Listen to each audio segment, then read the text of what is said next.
കൂട്ടുകാരെ എല്ലാവർക്കും പുതിയ വീഡിയോയിലേക്ക് സ്വാഗതം.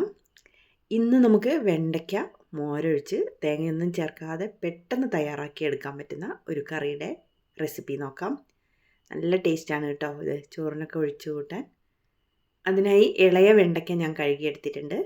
പിന്നെ ചെറിയുള്ളിയാണ് കേട്ടോ അതിലേക്ക് ചേർക്കേണ്ടത്. ഒരു കുഞ്ഞു കഷ്ണം ഇഞ്ചിയും ഒരല്ലി വെളുത്തുള്ളിയും പച്ചമുളകും കറിവേപ്പിലയും. പിന്നെ വേണ്ടത് തൈരും ഉലുവയും കടുകും ജീരകപ്പൊടിയും കായും ഉപ്പും കൂടിയാണ് കേട്ടോ. എല്ലാം ഞാൻ എടുത്തു വെച്ചതൊന്ന് കാണിച്ചതാണേ. ഇനി വെണ്ടയ്ക്ക കഴുകി വൃത്തിയാക്കിയിട്ട് നമ്മളെ ഇഷ്ടത്തിനനുസരിച്ച് ഷേപ്പിൽ കട്ട് ചെയ്യാം കേട്ടോ. ഞാൻ ഇതേപോലെ റൗണ്ടായിട്ടാണ് ഒന്ന് കട്ട് ചെയ്തെടുക്കണേ. വെണ്ടയ്ക്കയുടെ ഉള്ളിൽ പുഴുക്കളുണ്ടോ എന്നൊക്കെ ഒന്ന് നോക്കണം കേട്ടോ. ഇങ്ങനെ കട്ട് ചെയ്യുമ്പോൾ ഇതേപോലെ റൗണ്ടായിട്ട് എല്ലാം കട്ട് ചെയ്തെടുത്ത് വെച്ചിട്ടുണ്ട്. പിന്നെ കുഞ്ഞു കഷ്ണം ഇഞ്ചി, കൂടുതൽ വേണ്ട കേട്ടോ, ഇതെനിക്ക് ഇത്തിരി കൂടിപ്പോയി തോന്നി കറിയിലേ. പിന്നെ ഒരു വലിയ വെളുത്തുള്ളി അല്ലിയാണ്, അതൊന്ന് ചെറുതായിട്ടൊന്ന് നൈസായിട്ടൊന്ന് കട്ട് ചെയ്തു. പിന്നെ ചെറിയുള്ളിയാണ് കേട്ടോ. പിന്നെ പച്ചമുളകും കൂടി അരിഞ്ഞു വെക്കുന്നുണ്ട്. ഞാൻ എരിവിന് മുളക് പൊടി ചേർക്കണില്ല, എരിവിന് പച്ചമുളകാണ് കേട്ടോ ചേർക്കണേ. മുളക് പൊടി ചേർത്തും ഉണ്ടാക്കുക ഇഷ്ടമുള്ളവർക്ക്. എനിക്കിതേപോലെ ഒന്നൊരു വെള്ളക്കറി വെക്കാൻ തോന്നി, അതുകൊണ്ടാണ് വെക്കണേ കേട്ടോ. ഇനി നമുക്ക് ചട്ടി ചൂടാക്കി അതിലേക്ക് വെണ്ടയ്ക്ക നന്നായിട്ടൊന്ന് വഴറ്റിയെടുക്കണം. പിന്നെ നമ്മൾ തിളപ്പിക്കുന്നൊന്നുമില്ല, വേവിക്കണമൊന്നുമില്ല, ഇങ്ങനെ തന്നെ മീഡിയം ഫ്ലെയിമിലിട്ടിട്ട് വെണ്ടയ്ക്ക നന്നായിട്ടൊന്ന് വഴറ്റി വേവിച്ചെടുക്കണം കേട്ടോ. പിന്നെ നമ്മൾ വേവിക്കണില്ലല്ലോ, നന്നായിട്ടൊന്ന് വഴറ്റിയെടുക്കണം. അതിൻ്റെ വഴുവഴുപ്പൊക്കെ ഒന്ന് മാറ്റിയിട്ട് വേണമെച്ചാൽ ഇത്രയും കൂടി എണ്ണയൊക്കെ ഒഴിക്കാം കേട്ടോ. എനിക്കിത് മതി, നോൺ സ്റ്റിക്കിലല്ലേ, അതുകൊണ്ട്.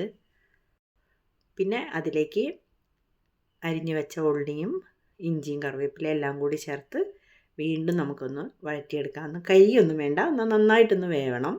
ജസ്റ്റ് ഒന്ന് കടിക്കുമ്പോഴൊരു ടേസ്റ്റ് ഉള്ളതായിട്ട് തോന്നിയിട്ടുണ്ട് കേട്ടോ. വെണ്ടയ്ക്ക് നന്നായിട്ട് വെന്തോട്ടെ.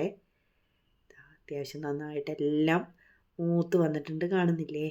നൈസായതുകൊണ്ട് അതിൻ്റെ വഴുവഴുപ്പൊക്കെ ഒന്ന് മാറി ക്ലിയറായിട്ട് വന്നിട്ടുണ്ട് കേട്ടോ. ഇനി നമുക്കതിലേക്ക് ആവശ്യത്തിനുള്ള ഉപ്പ് പൊടി ചേർത്ത് കൊടുക്കണം. നോക്കിയിട്ടൊക്കെ പിന്നെ ഇടാം കേട്ടോ, ഒരുമിച്ചൊന്നും ഇടണമെന്നില്ല. പിന്നെ കായത്തിൻ്റെ പൊടിയാണ് ചേർക്കണത്. കായം അതിൻ്റെ ഫ്ലേവറൊക്കെ ഇഷ്ടമുള്ള പോലെ ചെയ്യാം. കൂടുതൽ എനിക്കിഷ്ടമില്ല, അതുകൊണ്ട് ഇത്തിരി ഇട്ടിട്ടുള്ളൂ കേട്ടോ. പിന്നെ ജീരകം ഒന്ന് ചതച്ചെടുത്തേ, പൊടിയില്ലാത്തതുകൊണ്ടേ ഞാൻ ജസ്റ്റ് ഒന്ന് ചതച്ചെടുത്തിട്ടുണ്ട്.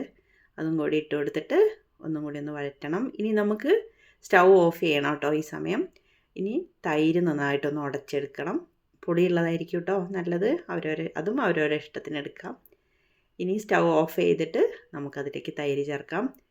തൈര് ചേർത്ത് വീണ്ടും നന്നായിട്ടൊന്ന് ഇളക്കി യോജിപ്പിച്ച് പാകത്തിന് ഒഴിച്ചു കൊടുത്തോളൂ. കുറച്ച് ഒഴിച്ചു കൂട്ടാനുള്ളതല്ലേ. ഈ സമയം ഉപ്പൊക്കെ കറക്റ്റാണോ എന്നൊക്കെ നോക്കണം കേട്ടോ. ഞാനൊരിത്തിരി ഇട്ട് കൊടുത്തു.